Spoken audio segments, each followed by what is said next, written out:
Hello viewers, welcome to IT System Admin and Information Technology Learning Tutorial channel for you.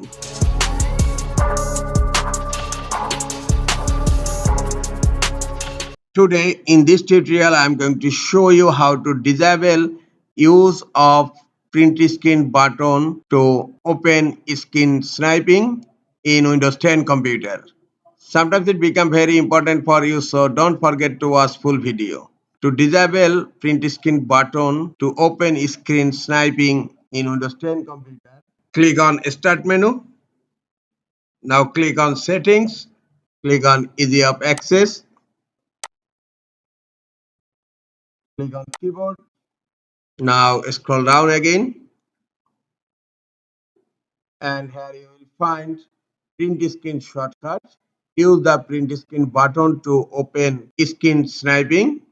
Now it's turned on. Just click here to turn it off. Here you will find another message. Based on other app setting, you might need to restart your PC to see the changes. Now you need to restart your computer. Close settings. Click on Start. Now click on Power and then click on Restart.